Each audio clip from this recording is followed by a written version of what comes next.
As we talk about leadership a lot, always, and but what's interesting, I always talk about leadership, and people will sometimes ask the kind of typical question of what's the difference between leadership and management, or do you think leaders and managers are the same thing? And I always say, hey, look, you lead people and you manage money and you manage timelines and you manage process. You are actively involved on a daily basis in doing both, leading people and managing the process. So you've done not just growth and leadership this year, but also in process and management. Yeah, and I'm not the best. We have a great team of people that help. Like, I'm all over the place when it comes to that, as far as I enjoy it. But at the same time, I need to be kept in check. Like, you can spend too much time in one area and not in the other area. But as far as the process and the team, for me, they're one and the same. If you build the team, then you'll get the process together because you're all moving the same direction.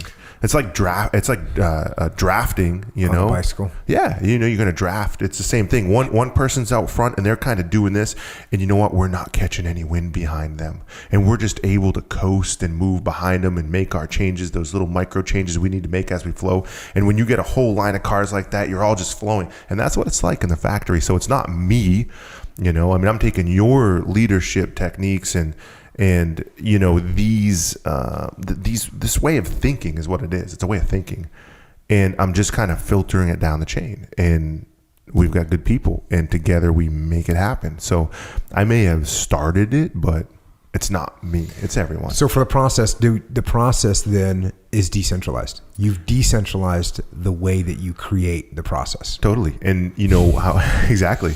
And it's jiu-jitsu, and it's extreme ownership, and it's everything.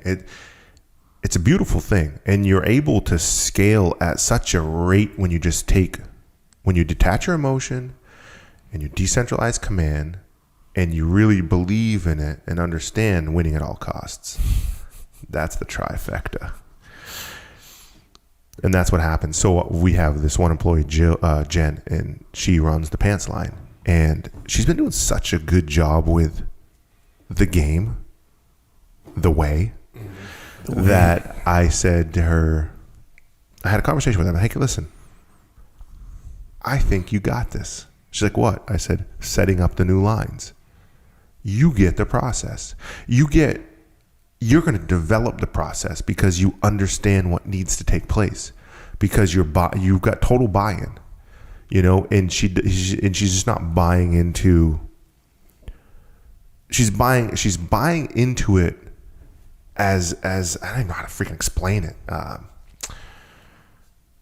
it sounds kind of weird, but it's total belief. Mm-hmm. No, that's not weird. It's belief in it, and when you really believe in it, and you're not going home and saying, "Yeah, Pete wants me to listen to Jocko Podcast," or "Pete wants me to read this book," or "Pete asked me to do this." When you're going home and you're saying to your significant other, "Hey, you know what? I was asked to do this, and I did it, and it worked, and it's changing my life, not just at work. It's actually changing my life here, and I want to do this better in life." Yeah, that's powerful. I look at the difference between someone that says, "Oh, this is what I have to do at work, and this is what I am doing at work." Yeah, exactly. Because when they say that, that's inherent in that statement is they own it. They own it. Yep. And when you get people that own it, it's theirs. Yeah. And they're going to make it right. Yeah, exactly. Exactly.